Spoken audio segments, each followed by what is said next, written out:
No, I was like, can you share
my story to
I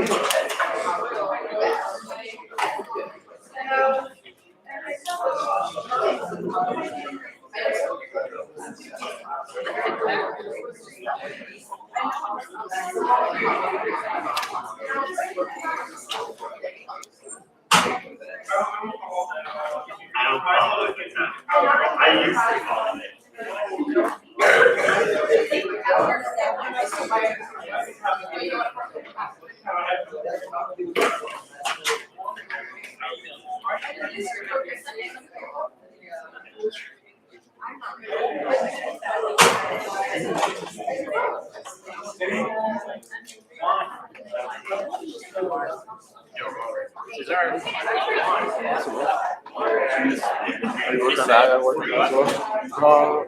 I don't even know how I'm gonna present this shit. Yeah, I feel like do the slide. This is way too much to present. You gotta like just summarize. It's too much words, dude. And this is like I almost half the words. You don't have to like just talk about all the summarize. Like each slide you summarize like. I'm just gonna go over this book, like the simple bullshit. Yeah. How's yours coming out? I still gotta do like all the slides. You still didn't do it? Good luck, bro. I mean, I wrote the introduction, so I have that. I have to write like discussion. What's next? Then I have to create like one more slide. Just use then ChatGPT to write the conclusion if you don't have time. Yeah, I'm Doesn't have to be perfect. Right now we have a couple of hours. Yeah. Did you submit this one yet? No. I got a 4.8 last time. I don't need to regrade it. No, but she said she wants to submit it. She doesn't want people going like their have to go on laptop. It takes some time because there's so many people that are going to present for it. Oh. She said like before class, make sure you have it submitted. So you can pull it off in order. I didn't know that. I thought she said if you like want it. No. Shit. It's even worse. Thanks, man.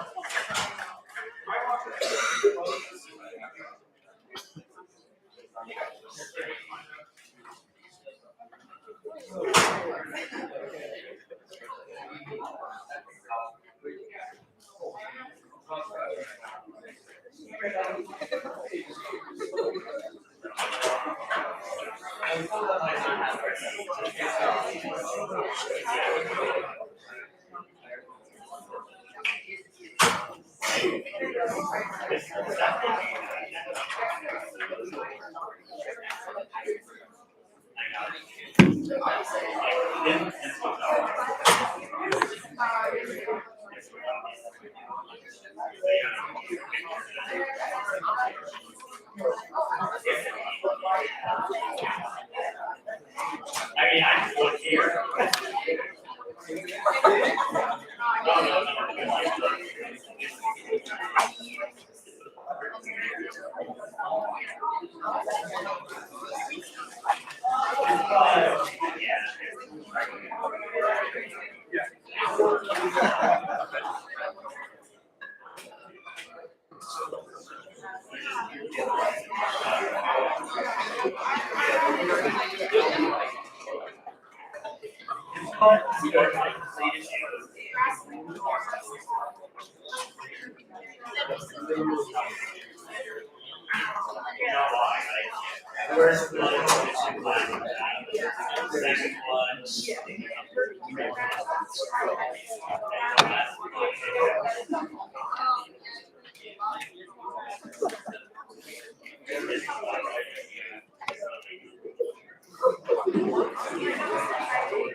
There was a short response.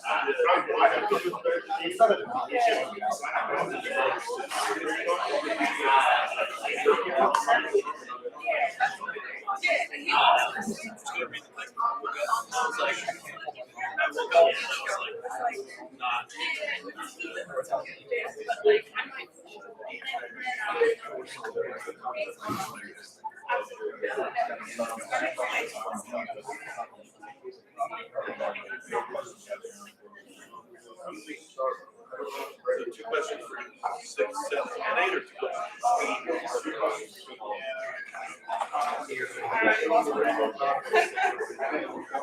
Yeah, one sequence, one part. All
right.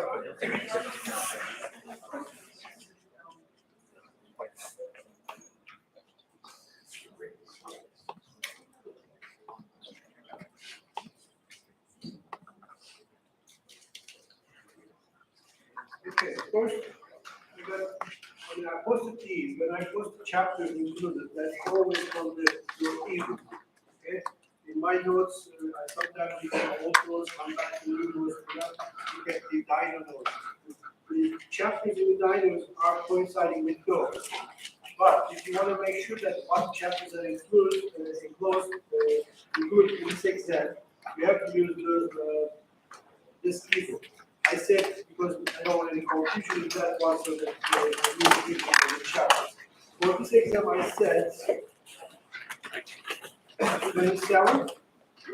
This is the drag currents, which is the filter screws, RC circuits, and all those. There are some points that we didn't go through that, but we did the resistors in series and parallel, RC circuits, and filter screws. They are included. Okay? This is the one that was. And this was not included in first exam. I asked some resistive connections, but not the direct circuit currents. And if you go back, so I didn't include those. These were the old exam topics. Then we went to optics. Even though I know we covered the magnetism, this exam is not going to cover any magnetism. All right. So the second thing that we're going to be doing in optics, or to write in optics, I said 34, 35, and 36. Okay. These are 34 is the introduction to the lights, refraction, reflection, anything about the Snell and those. And chapter 5 is the image formation. That means the lenses, mirrors, concave plane mirrors, any convex lenses with those. And chapter 6 is the interference. Okay, double slit interference and those factors. Right. I didn't include the chapter 37. I'll decide to put it each final going on. The finals will be dominated by the magnetism. Right. We have 2 more lectures which will cover the finite law and lens law, and they will be included in the final. Right. Containing new topics. So that is for that. And since in different years I switched chapters because of the laboratories, so the ones that I posted as practice tests, some of them are not going to be in this exam. So because chapters in those exams are different. And I looked at the 2 other practice tests. We're going to go through that, all right? And I'm going to just do the relevant questions, which is included in your second test. And I'll post these things on the Blackboard. Wait, okay? All right. So let's do that. So let's do those examples. And one of them is the test 1, but test 1 included those liquid sleep and some talks about. So, for example, the first question is not included. That was the first test, so I'm not going to do that. But number 3, you can expect a question like that in this test. It's a direct circuit with capacity. So that's an easy question. If you know how to connect capacitors, everybody should be able to do that. Okay? How do we connect 2 capacitors in series? Inverse sum. We call it inverse sum. 1 over C1 plus 1 over C2. And don't forget to take -1 after doing the fractional addition. And if they are in parallel, we just do algebraic sum. So currently, these 2 are in series. We have to do an inverse sum for these. 1 over 12 plus 1 over 24. It's going to be 3 over 24. It's going to be 8. And 8 and 12 will be 20. And 20 and 20 will be in parallel into 10. Okay? So there should be 10 microfarad in this case. So it's a different way.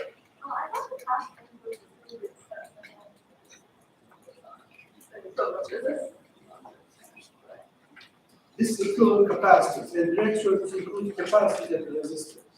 In the resistance ones, we just do the opposite.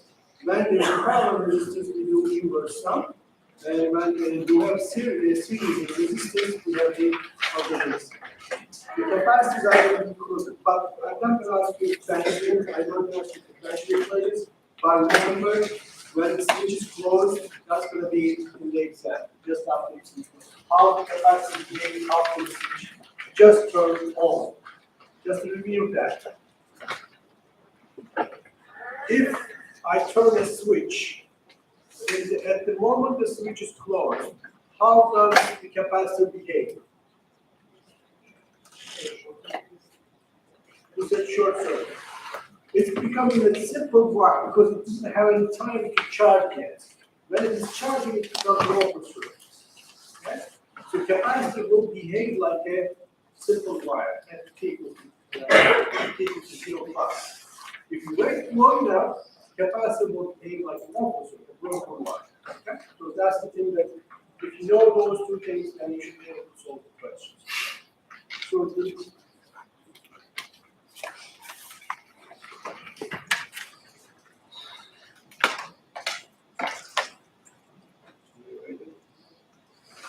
Okay, the answer for this one is it's a PDF file.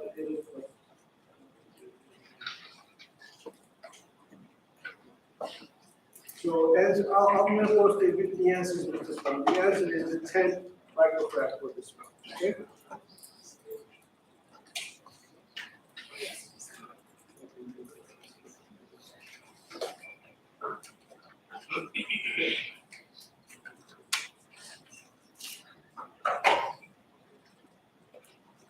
All right, this is a typical Kirchhoff's law, and it's an easy question again. It's just asking you if you know the KCL, all right? Current law. All right? And that is the topic of this exam. It's not even a problem, it just needs to increase the like you want to exercise to. So, what is the equation for this? What was the rule? Who's going to review the rule of Kirchhoff? Rule number one, what's that? Any current getting into the junction is taken as all right. You can say that anything getting out of the junction, negative. Anything, you can do two ways. Or anything getting into the junction, first see the junction. There's only one junction here, the intersection point. And if the current is getting to this point, it is plus. If the current is getting out of this point, it's minus. It looks like that they're all getting out. So, minus I1, minus I2, minus I3 should end up to 0. But I don't have an answer like that. So, which one is the answer?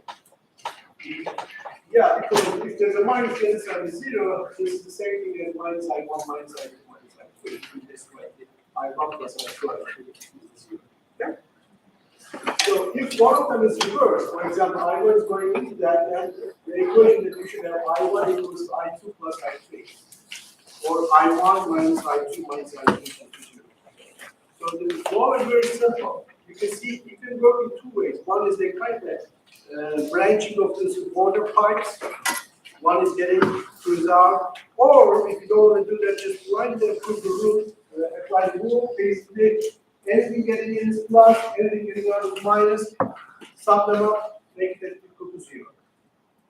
That's the charge conservation, because we cannot create charge or current without any other sources. So if there are no other sources, they should end up to 0. So D is the right answer for this. D. This one.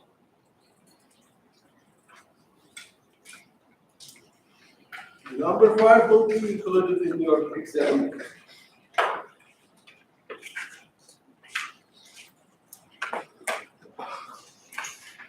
Okay.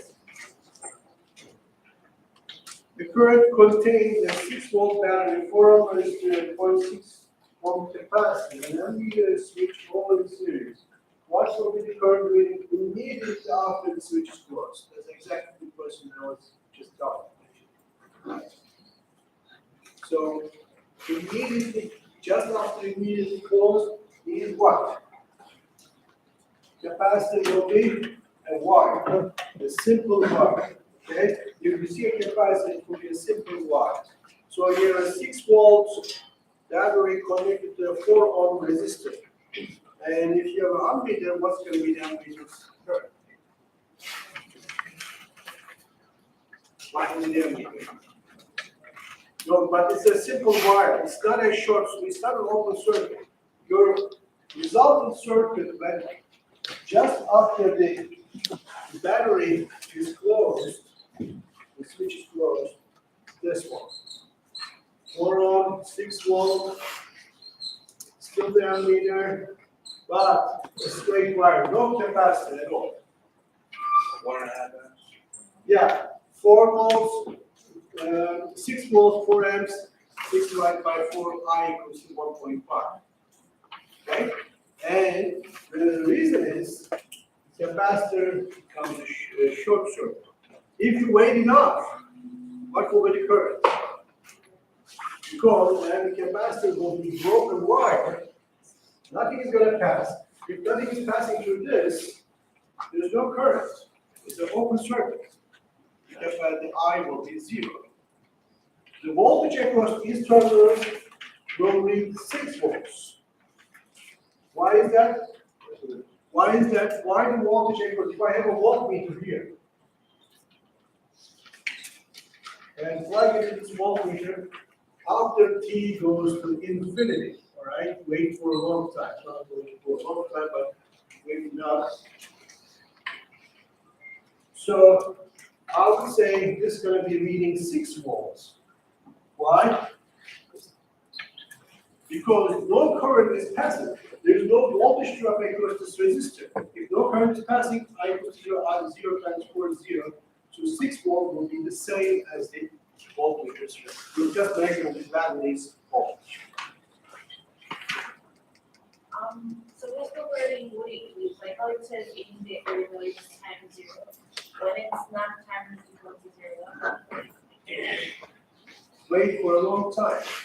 Wait for a couple of seconds. That's fine. Not you shouldn't get a wording like immediately switch is closed just after the switch is closed.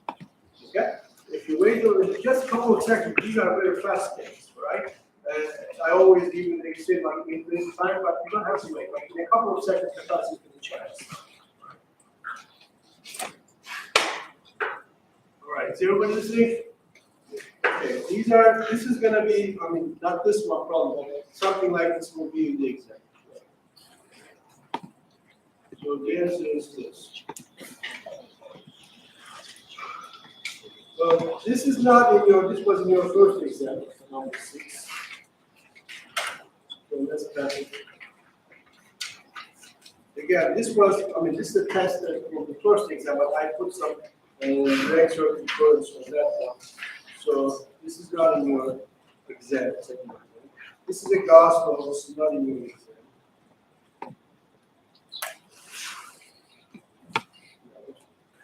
And this was the resistance and resistivity, and it's not in your exam. But this will be in your exam.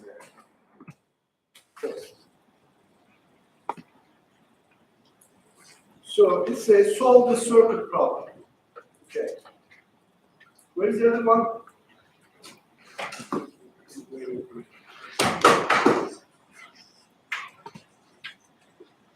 So, what are given? I is given, and R is given. R is 12 ohms. 2R, that means 24. Don't take it as a 2 ohm, all right? So R is 12, 2R is 24, 24. Determine the battery's voltages. Question: how do you do this? How do you do this? Sorry, no.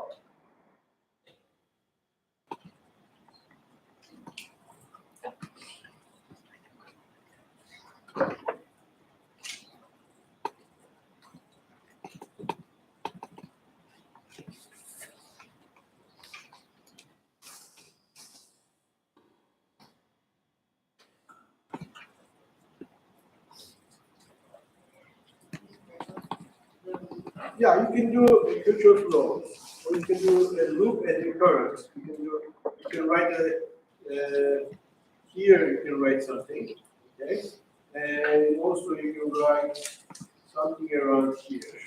That's a loop. Okay. Or you can reduce the resistors into 1 and find the general current, and that current is going to divide into 2 currents. Okay, so this is I. All right. 2.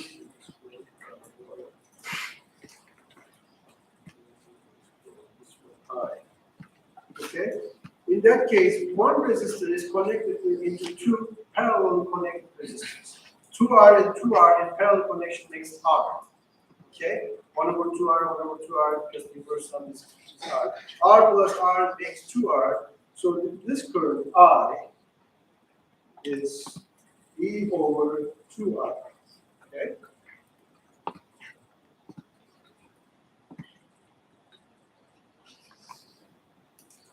And how are they? I mean, this current is E over 2R, this current. But how is it branched into these 2 currents? Let me redraw this.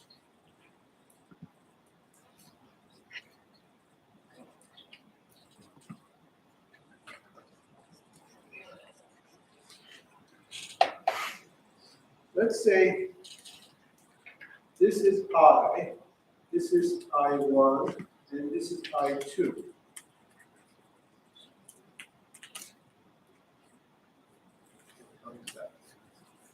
What do you think that I1 and I2 are?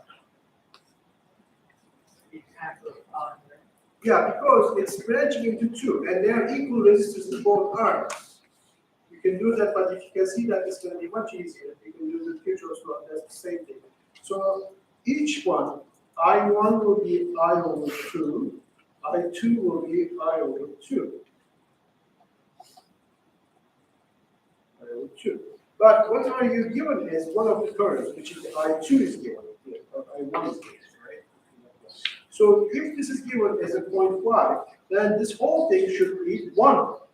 Okay? The one that I calculated, I should be 1 edge. That's going to be E over 2R. Okay? And 2R is 12. And your answer should be 12. Okay, let me go on with this formula. So, let's do this please.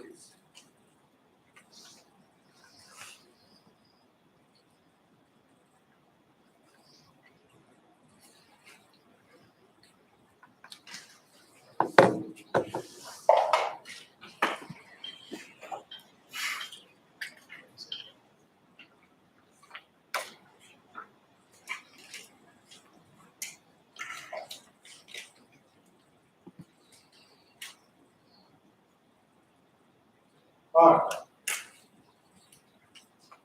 2R, another 2R. Let's go on this one carefully so that it's a good problem you have to already. Okay? So we don't know this. What we know is this term. This is known as 0.5 amps. Okay? That's good. So I will use my own labeling. I'm not going to use the questions labeling. As long as I'm consistent, I'm going to use just my own labeling. I'll call this one I. I'll call this one I1. I will call this one I2. Okay? One thing I can see is I is divided into I1 and I2 with equal resistors.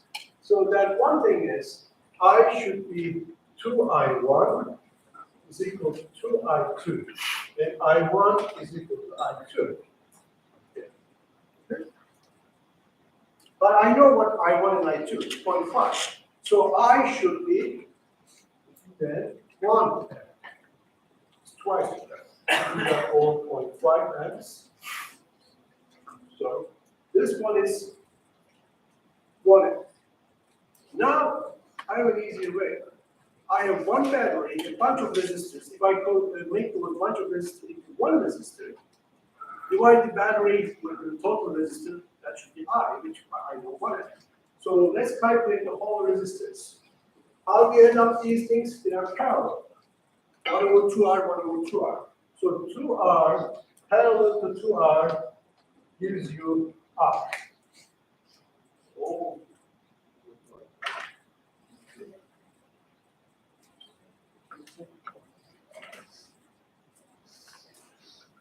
And I was given what? 12. So 12 on here, but I have again another 12 in series. So our total should be 12 plus 12, 34 ohm. That reduces my circuit to battery, 1 I, and 1 R equivalents, our total, which is 24, and E is unknown, and this is 1. Okay? Calculate the battery, 24 times 1 is 24. So where it says I equals 0.5 amps, I see that referring to the data I. Yeah, I said I changed Thank you. I changed my labeling of terms. Okay, all right. When I equals to, look at the problem.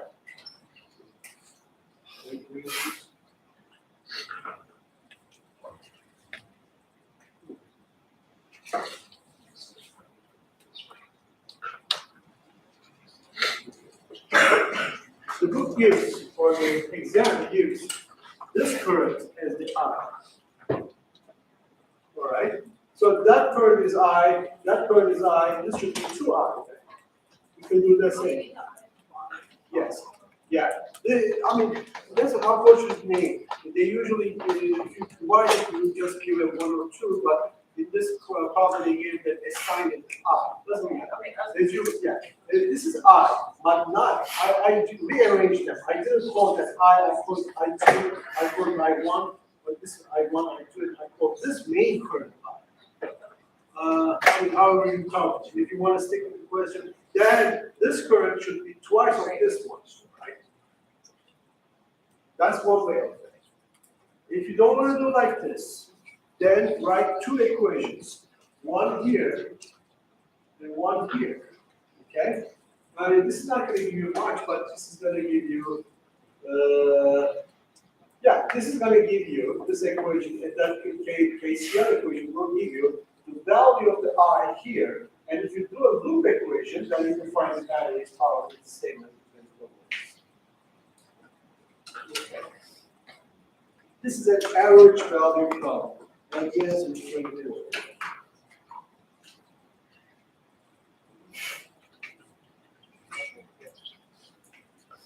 Okay, number 12 is about the capacitors, which is covered in the first exam. It's not in that one. Number 13 is, again, it's not a real exam. Potential energy is not. But this one will be included in your exam. Equivalent resistor of the 3 ohm resistance. You're going to be real careful, not just attack this problem as if it's just a parallel circuit. Look at the diagram carefully. Which ones are parallel, which ones in series? All right? So where is the connection? You see, the connection is kind of singling out that one ohm resistance with other trees. Okay? It's a parallel connection, but the parallel connections 3 are in series, 9 ohms in parallel to 12 and 3. Okay? You're going to know that. If I draw this from this coordinate, that's a different problem. If I say that what's the equivalent resistance between this and this, now 6 ohm is parallel to 6 ohm. That's why you're going to be careful. People might say, oh, 6 ohm is 6 ohm is just the answer is 3, which is wrong. Okay? So you have to look at carefully. 9 is in parallel with the 3 because of the connection like that. Can everybody see that? I mean, the easiest one to see is the series connection. They are all ended up 1, 2, 3, is it? But that is in parallel with this one. That's a different one. So it's 1/9, 1/3. You're going to do the addition. Okay? 1/9. So this is actually something like that. 9 ohm, 3 ohm. Anybody should be able to do this one. All right? 1/9, 1/3. 225. Yeah, because this is going to be 1/9 plus 1/3 inverse. That's the 4/9, 9/4. That means 4/4. Okay. Any questions? Okay.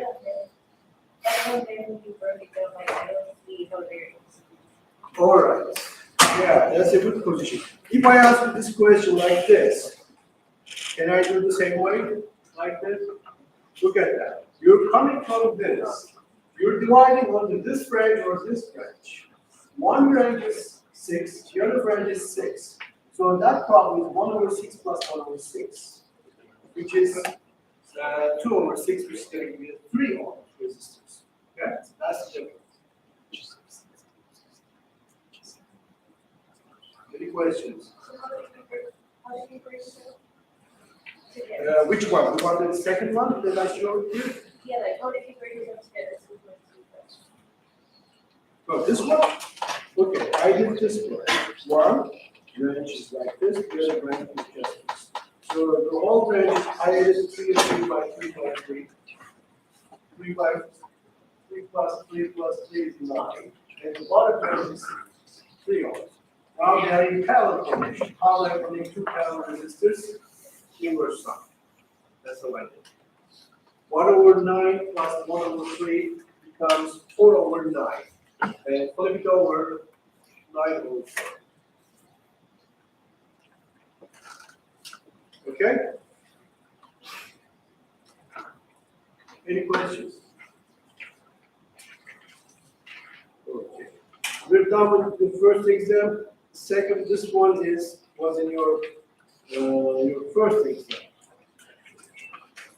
Okay, I have another one. Let's go some optics this time, right?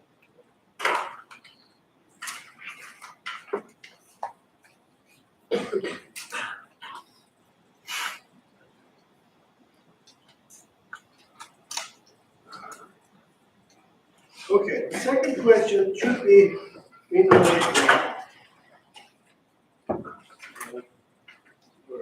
a green light has a wavelength of 5.4 10 to minus 7, which is 540 nanometers. What's the frequency of this ENM wave in the air?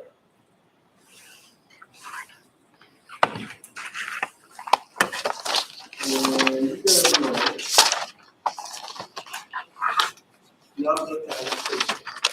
Okay? Speed of light is number of frequency in vacuum or in the air. Okay? And speed of light is not constant or is not 300,000 kilometers per second in glass or in water or in any object. So it depends on the index of diffraction. So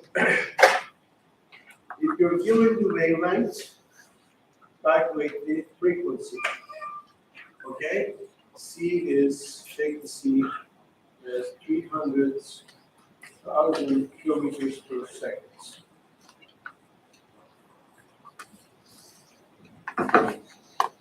The basic equation.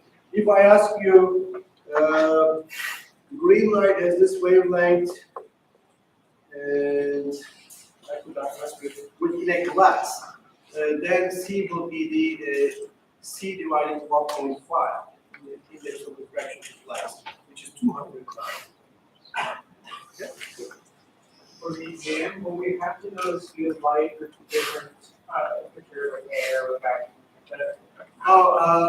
No, but you should know the relation, this, velocity of the light, or this is Cn, is the C over N. C is the speed of light in the vacuum, 800,000, N is the index of refraction. Cn is the speed of light in that material. Okay? You have to know the difference. I should give you either the index of refraction, okay? Or I should give you the speed of light in that material, and you should be able to find it. Okay?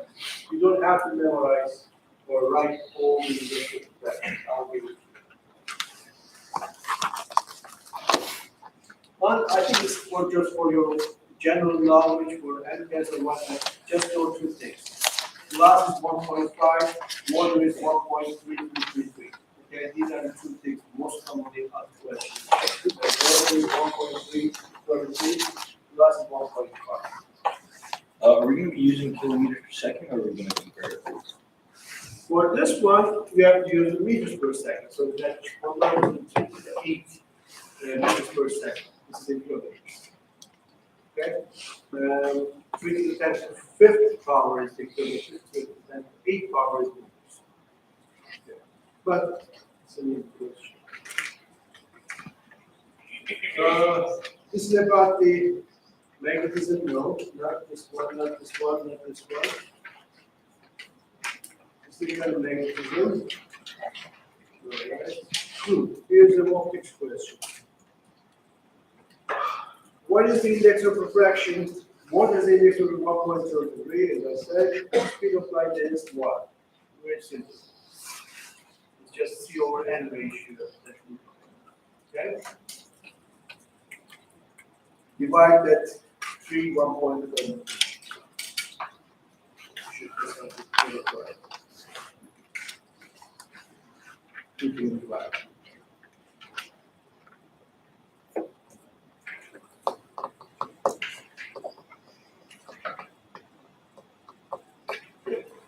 All right, the number 10 is gonna be in your exam.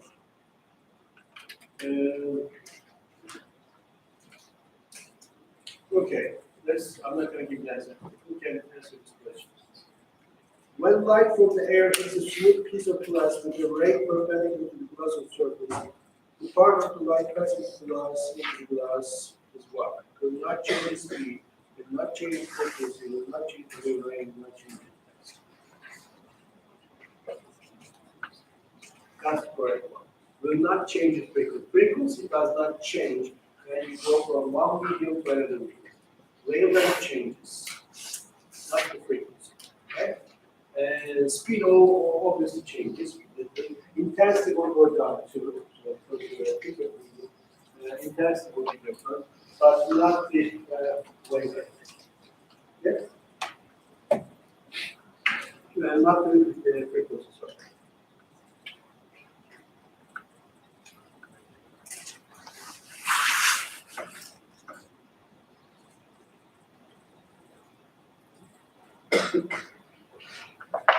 This was an easy exam in 2017. I would prepare your exam, so I was prepared your exam. So that I have a couple of problems, some diamond has an index of reaction. Okay, refraction. This is a good problem. What's the critical angle of total refraction inside a diamond that is in the air? So take a big diamond in air, and you want the light to not get out of the diamond, make reflections. What is that? How do you do it? This smells low with the critical total internal reflection. How do we do that? So let's say this is diamond surface, one of the cuts, all right? And here comes the light. And one little thing that you should be taking this as the incidence angles. Not with the surface, but I make this several times. Always with respect to normal.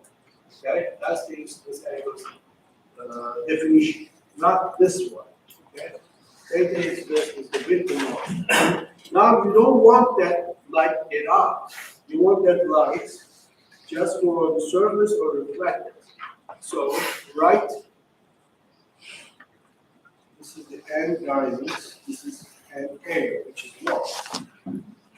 So sine theta I divided by sine theta refracted. Okay, should be what? 1, because the second surface is the air, and diamond, which is 2.49. Right? And what is theta I?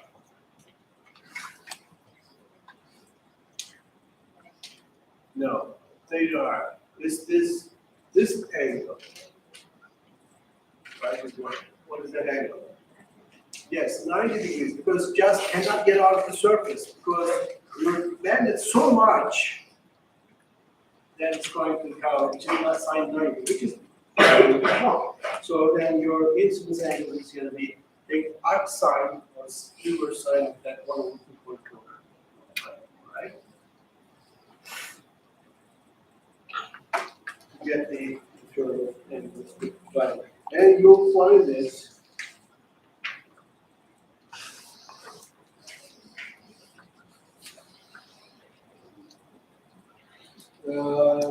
24, which is 48 for water, 42 for glass.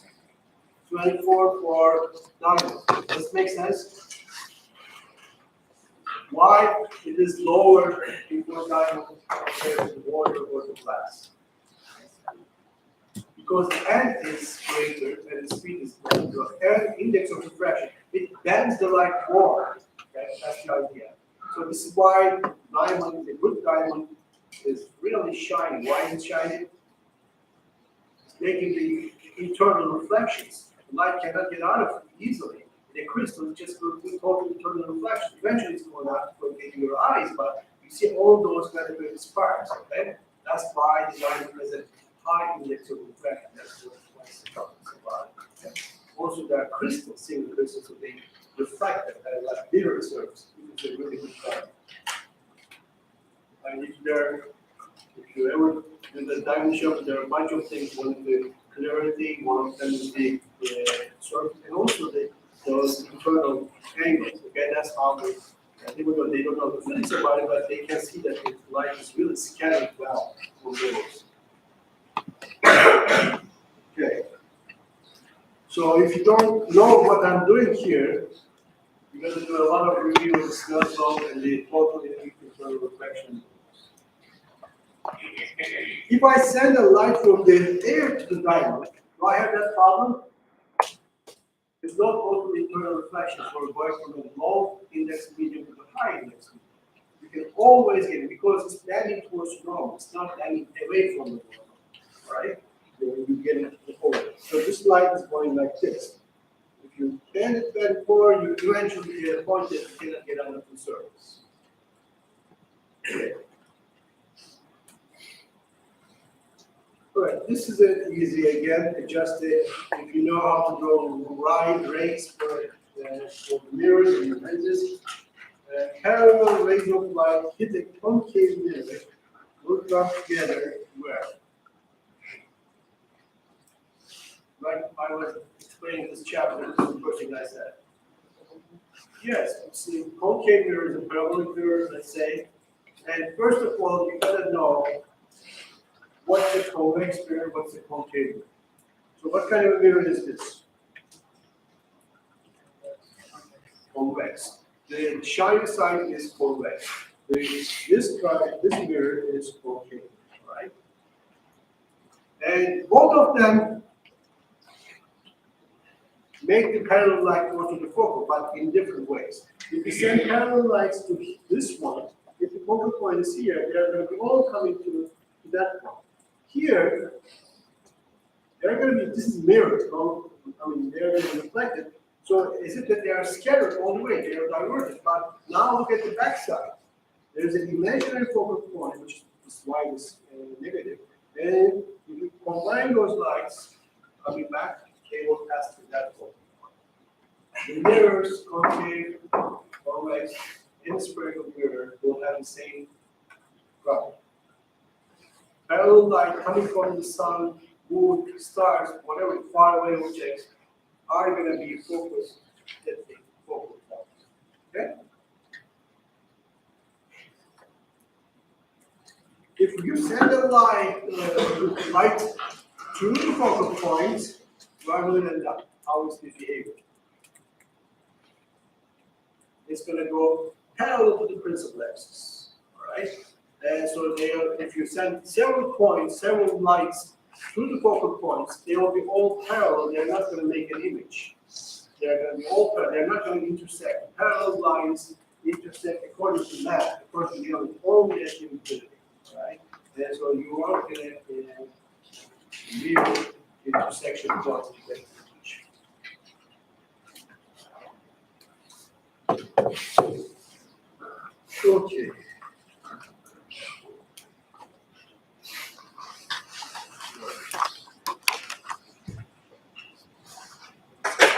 The candle is 49 centimeters. We're going to a convex spherical. Always draw a little diagram. Okay? This is convex spherical. Just draw your convex spherical.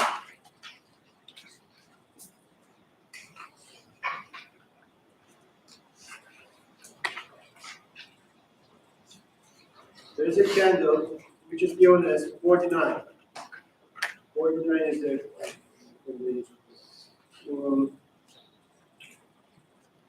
What are the image distance and the magnification perspective? All right, without doing any calculation. Without doing any calculation. Okay, you have a question? Oh no, I'm saying it's D, right? What? If you don't do a calculation, it's D, right? I can't hear you. Nothing. All right, this is gonna be included in the exam.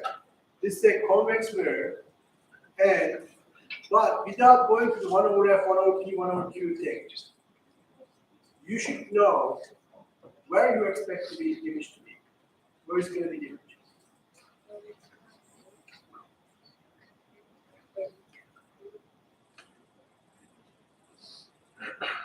On the other side of the mirror.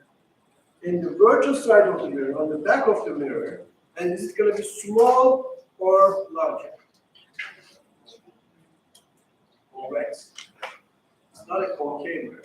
That is a convex mirror always gives you a virtual, smaller, and upright image. So this camera will be somewhere, I don't know, but smaller on the back side of the mirror than that. And that will be is Q. This is the P. Okay? Now, other things that I know about this mirror. If the radius of curvature is 70, what's the focal length? What's the focal length? No, 30.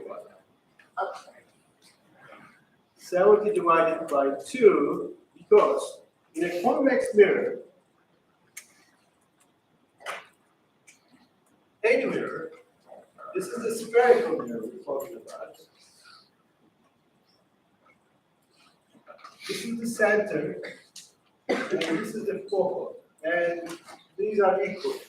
C is 2F, always. In a concave 2, center of curvature is twice of focal length. If C is given, they're just passing you, if you know this relation, they would have given you the focal length too. If C is 70, F should be 35. But that is a negative focal point. It's a virtual because it's a divergent mirror, it's a convex.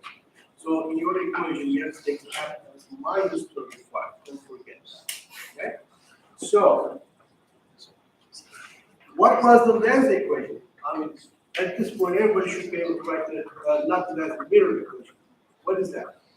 I just tell you the problem they took us. 1 over F, you tell me.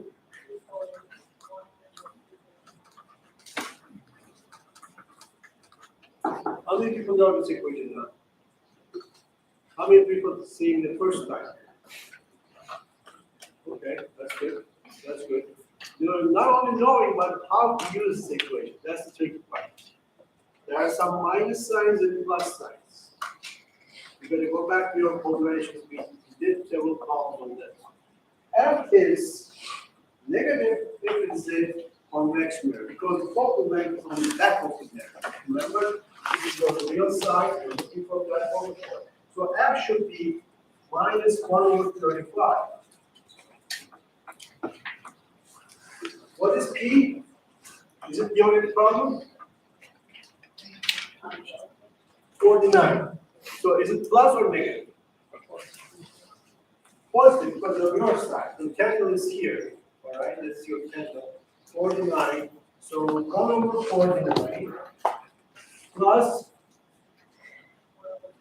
1 over Q. 1 over Q should be negative. Okay? We don't know it yet, but that's the one that we're going to solve.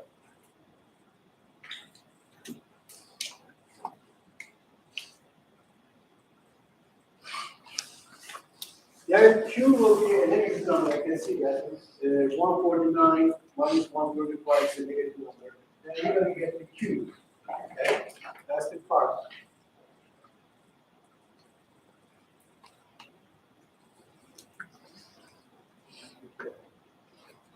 Which will be the 24.4. Negative 24.4.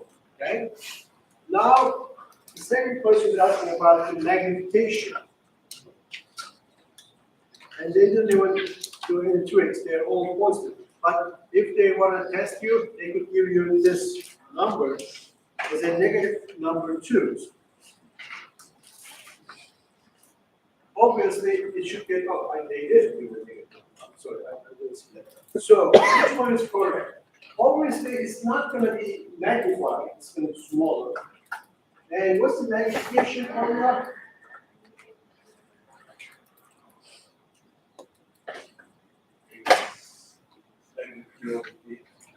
Yes, negative Q over P. Q is already negative. Negative makes it 24. Okay? 20.4. Then you divide by 49, which is a positive number, which makes sense because you have an upright image. An upright image is a positive magnification, and inverted image is a negative magnification. So the other thing, okay, you got this number correct. They seem to be very similar, but the B one is wrong because first of all, Q should be negative, and this one should be positive. And A and B seem to be right. Q is right, both of them, but I cannot take the D because it tells me inverted image. But that's the real things that you're going to get small things that you're going to be careful. Any question about that inverted? If it is inverted, the magnification is negative. If it is not inverted, obviously the magnification is positive. It could be smaller than 1, larger than 1, depending on the ratio.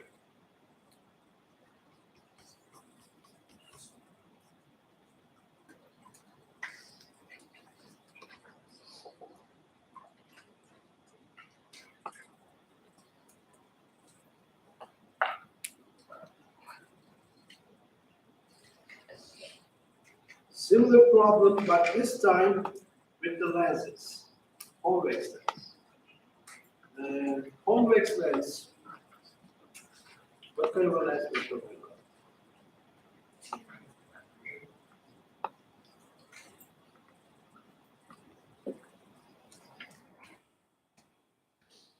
Okay, convex lens is something like this. Exactly, converging. Convex going bulging, and concave lens is this. This is diverging. That's why there's too many small things that you need to be careful about. Concave and converging. Okay. So we're talking about in this problem that type of lens. And the lens is a focal length 10 centimeters. An object distance is P is 30. And find the Q and the magnification, same thing. The equation is same. This, but this time F is positive, P is positive.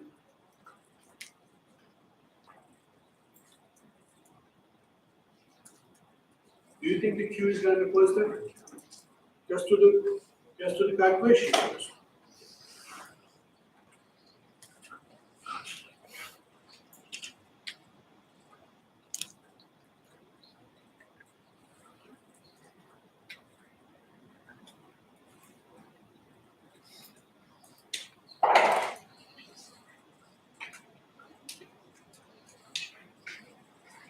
F was what? 10. 1 over 30 plus 1 over Q. Is Q positive or negative?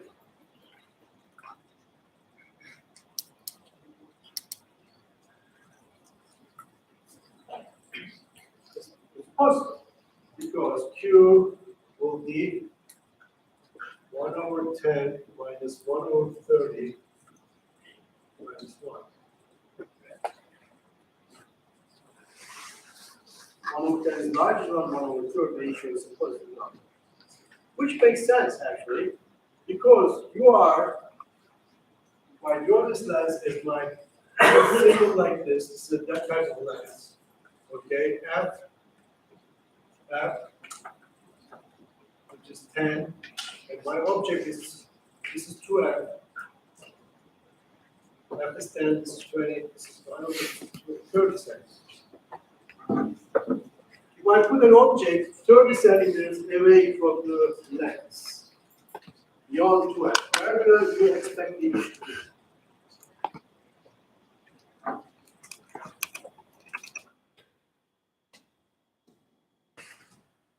You expect the image to be, this is all your notes, within 75.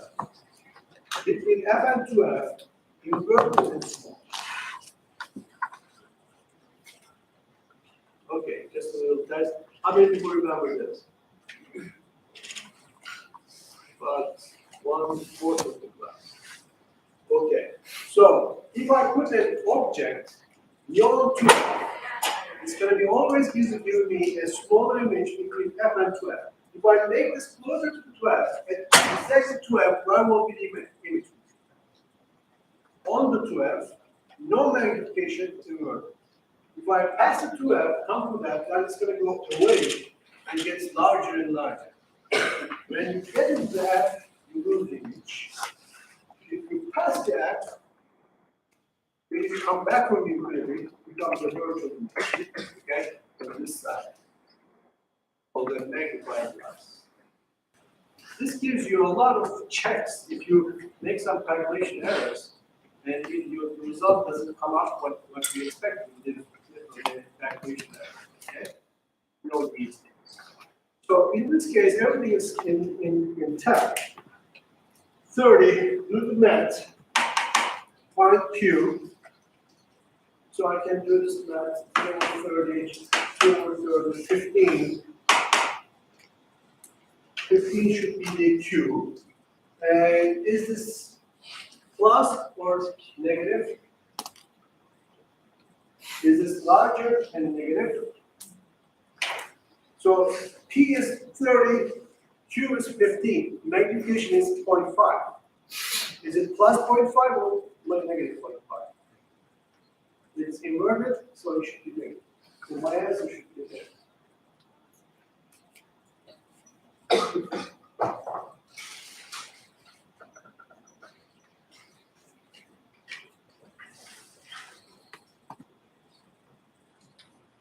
Okay. Any questions?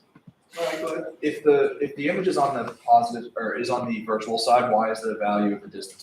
Well, that's the lenses. Lenses and mirrors are different. Okay, let's go with it.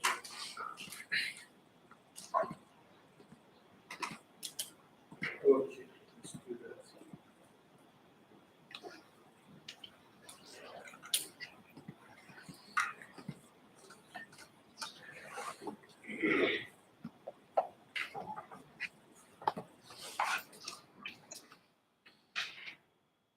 Okay, in a lens, you're looking from this side. Okay? In a lens. And object is on this side, that's a new object. Because it is after the lens, which makes sense, right? That object would be an image here. Okay? In the mirrors, if something is back of the mirror, we call it a virtual. But here it's not. It is on your side in the lenses. Okay? Anything on here is virtual. Anything on your side, this image is Q is positive. So this one is P is positive, and Q is positive, and F is positive. Now, continue. Green glass is still on your side. Everything is positive. Then you pass the focal point. If you put this object to here, which is F, right? The image is going to go back to the other side. It's going to be magnified upright, and it's going to be here. That is a negative image. Okay? That's not in your side, that's a negative. Right? In that case, F is still positive, P is still positive, but Q will be negative. And minus Q over P will give you a plus number that shows up like this. Okay? So this Q is going to be negative. This P is positive, F is positive, then my minus number divided by the P plus number is going to be plus, which is upright. So there is a little slight confusion, I mentioned that sometimes they're doing like with mirrors and lenses. Mirrors are more easy because the backside of the mirror is more good. In lenses, if it is, like, decide where you are. The side that you are is real side. Okay?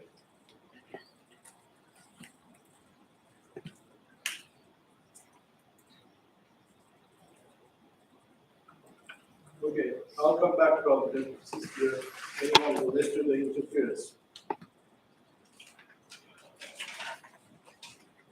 Number 18 is FKB, is the interference observed in 1800 is the youngest of I gave it to you. There's a supporting concept exists in which property of the light? Why do we have interference?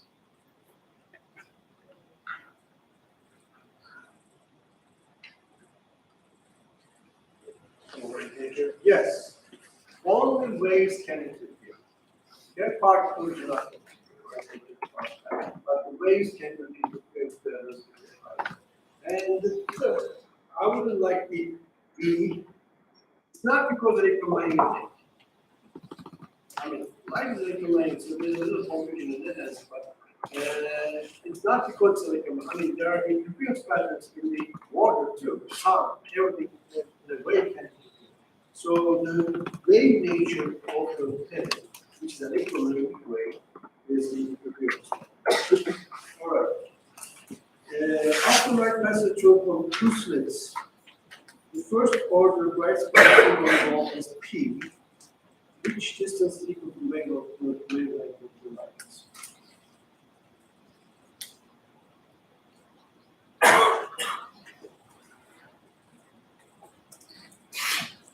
Okay, this is kind of coming back to the equation itself.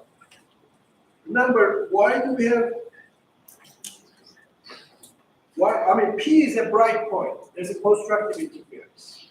It should be an integer number of lambda. The light should be on top of each other. Light from upper slit to bottom slit should be interfering constructive over P. That's the bright point. So the extra distance that the light from the bottom slit will travel should be an integer times the lambda. What is that extra distance? I mean, this is I just was trying to you just make it fast like this. So this little k is the d sine theta. I mean, that was the thing. D sine theta was the interference pattern. Okay, d sine theta is n lambda.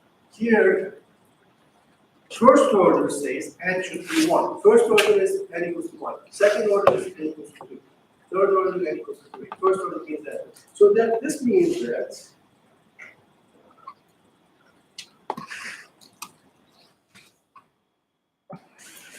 n equals to 1 lambda, d sine theta is equal to lambda, right? And d sine theta, if you want to show it geometrically, this is that little thing. That extra distance is d sine theta. I don't have to do the geometry again, but if this is the theta distance, this one is d sine theta. Check your notes. The triangle. Okay? D sine theta is the extra length. And since it's the first order, we should be equal to lambda. So the answer is in the choices. What's the distance between the wavelength and the extra distance? Okay. Not distance between the plates, that's P. Distance point we know, there's nothing. Distance between the and the leave is no. The extra distance one we, which one is the bottom one is going a little far away, forward. Okay?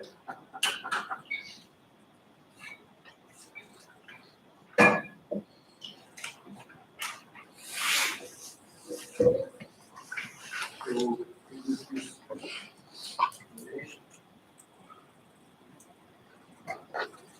number 20 is going to be your final. Let's go back. Here's the one let's go through this one. Number 17. A mirror, concave mirror. Concave mirror is this. Okay. There's a radius r When an object is located at this, located at a distance 2r from the x, 2r. Where is the image going to be formed? Or not where, but what kind of image do you expect? Okay, if this is the R, this is the F. I would say that the image will be R and F, because R is 2F. Okay, so image will be smaller between RF and F and inverters. Is it going to be real? Yes, because you look at that side, it's going to be real. So the answer is real, inverted, diminished. Okay? Any questions about that? If I put into the R, tell me the conditions. Is it real? Real? Is it inverted? Yes. Same size. Okay? R and F, real, inverted, large. Okay?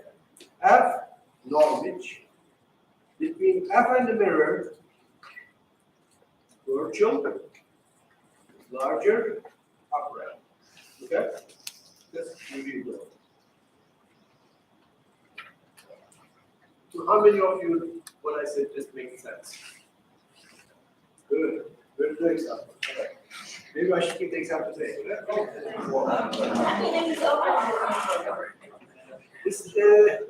going to be about the same thing. I mean, there are two different topics. So this has nothing to do with the focus. So this is why I don't like about the exam. This is why I need to prepare it. I would like to do the negativism and the object separately. Yeah. Is the exam heavily conceptual or is it calculation? Balance. I think it's more problem always, but easy problems. There are a couple of quality questions that question. Let's go here.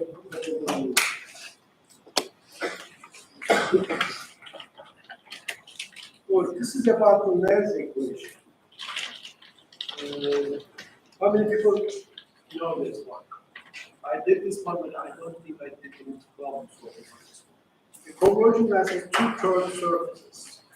There's a lens equation, lens maker's equation. Do you remember that? So F is given 1 over R1 minus 1 over R2 minus N, index of refraction. It's about that equation. R1, these are the radius of curvatures, R2, and times N. So that means that you have one side, you can have a different side from that one. You can create any kind of focal length by bending your glass, by bending your glass, or resurfacing your glass. That means that. Okay? That's the other thing. I don't think, since I didn't try, I don't think I put anything like this. But let's see, just remember that the lens equation lens maker's equation. Okay? It's on your book, it's on your notes. Okay, number 15, I think there's only one question that this. The object is placed at a 50 centimeter thin lens along the axis. It doesn't say what kind of a lens. The thin lens doesn't mean anything. Okay? It could be convex or concave. If a real image forms at a distance 40 centimeters from the left, on the opposite side of the object, what is the focal length of the lens? You've got to decide what kind of a lens using the tools that I said. So, let's put the lens. We don't know what kind of lens. This place 50 centimeters. This is 50. The real image forms at the distance. The real image means that on your side, 40 centimeters. If this is 50, this is 40 centimeters. Okay? And on the opposite side of the object, what is the focal length of the lens? Okay. What kind of a lens does it is this?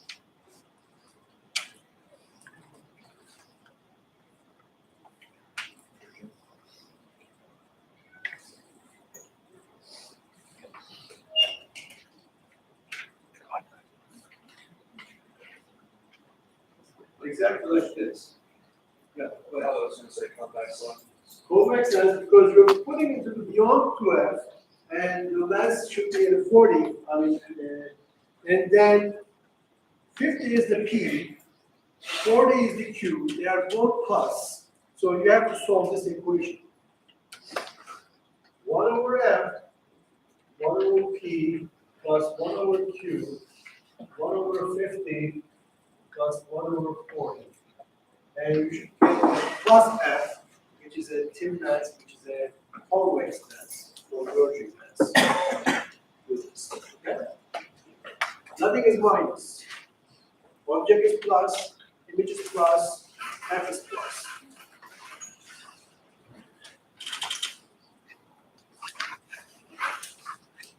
Okay.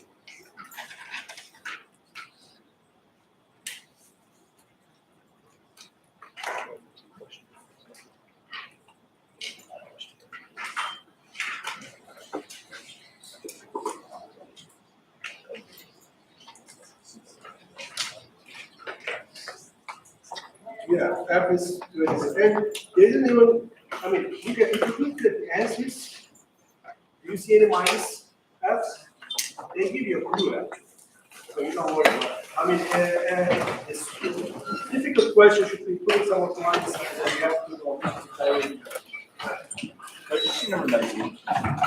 Number 19, just real quick, when I look at it, just the word.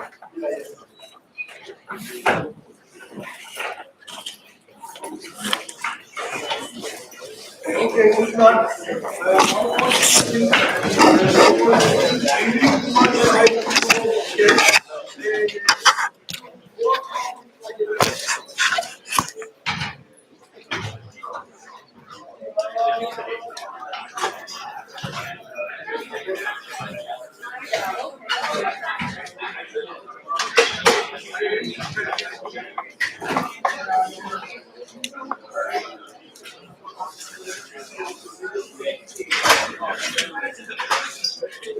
Do you know when the homework's due?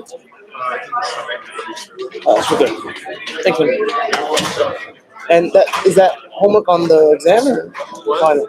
That homework's not on anything that. I didn't see it yet. 2 weeks from today on.